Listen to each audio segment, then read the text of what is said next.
both go down, you know?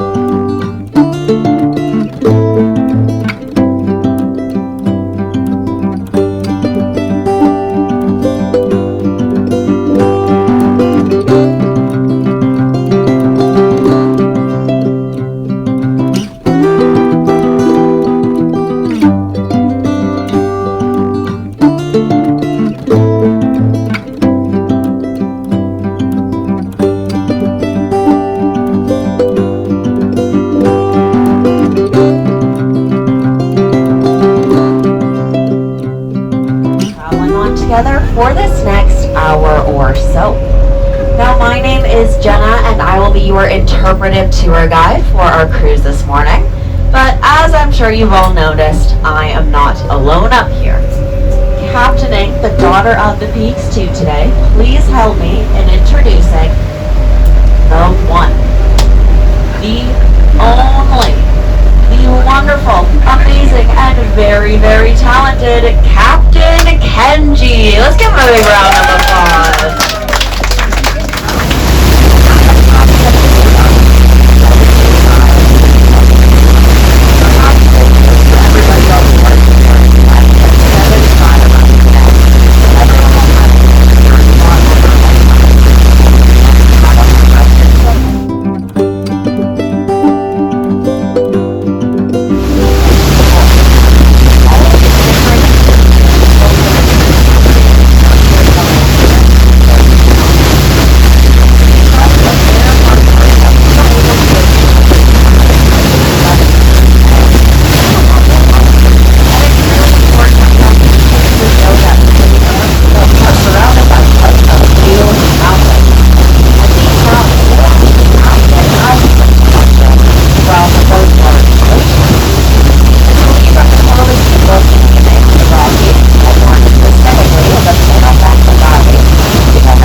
So he was actually able to get the lake's name changed from Devil's Lake back to Israel.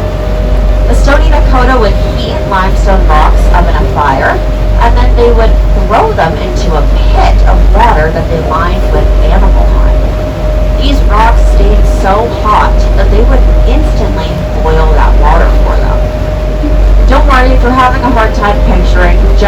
effective these limestone rocks can be, I happen to have a piece of limestone. You're going to notice as I pour my water onto this rock,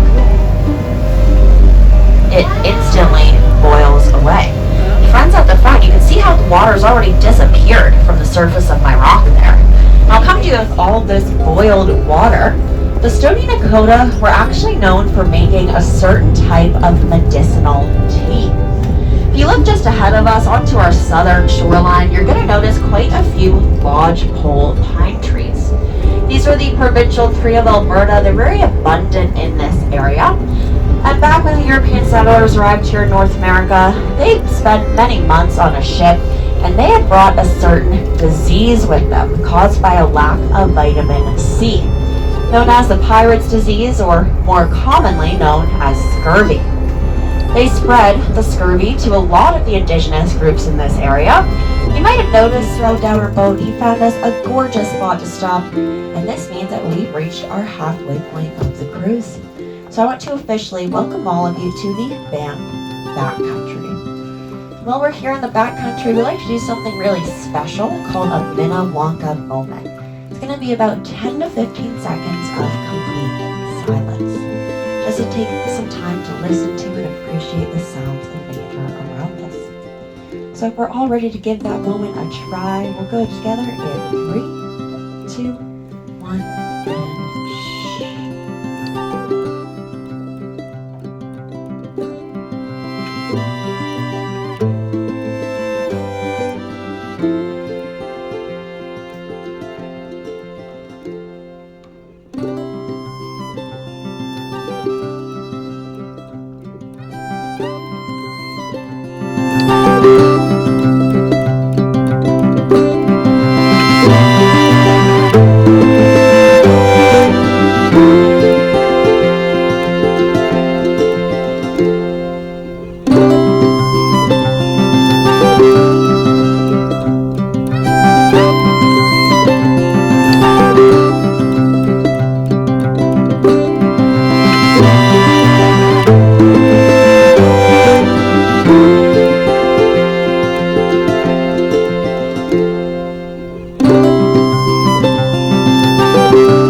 story of our lakeshore resort town, that became our lake floor resort town. Yes, folks, in about a minute, we'll be cruising on top of the remains of Minnewanka Landing. But it wasn't anything natural that occurred at our lake and flooded this town. It was actually something else. And I have a what did the fish say when it swam into the wall? Damn, you got it. In this case, it was actually damn. We had a series of 3 man-made dams here that doubled the size of the natural lake and flooded our resort town.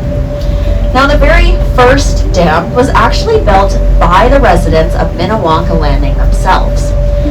This was a small wooden dam built in the year of 1895 that was meant to help get rid of some of the mud. It only raised water by about 1.5 meters and was not responsible for flooding the town. The second dam was built for a nearby coal mining town called Banff. Now, it was the first ever hydroelectric dam here at Minnewanka, meant to harness some of our water's energy and support those coal mining operations. This dam, built in the year of 1912, also didn't have the biggest impact on the water levels. It only raised the water by about 3 meters and was not responsible for flooding the town. The dam that actually had the biggest impact here. It was built during the Second World War, and it was another hydroelectric dam meant to help produce electricity and support some of the war efforts in this area.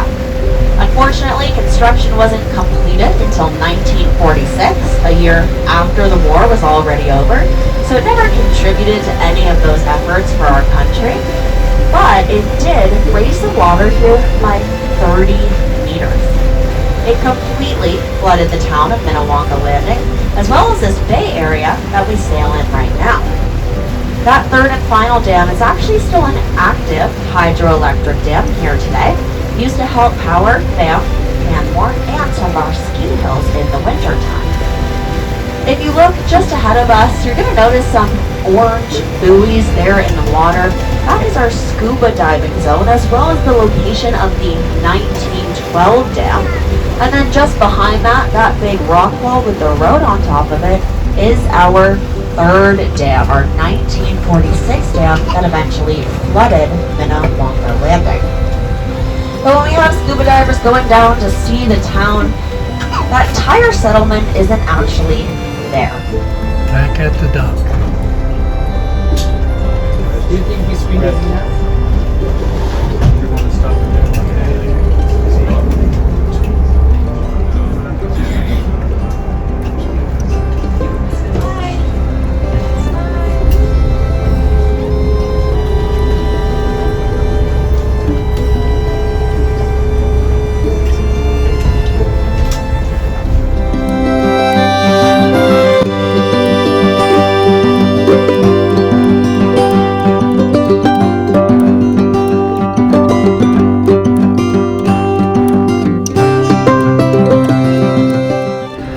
Thank you, Dr. Nayati, for the use of your place in Dead Man's Flats for the last little while, as well as thank you for the tip regarding Lake Minnewanka.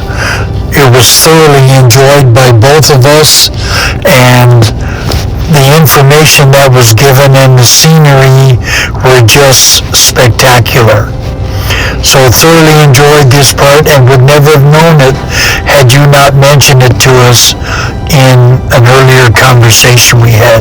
So again, thank you for everything that you've done for us for this past week, and look forward to seeing you again sometime. God bless.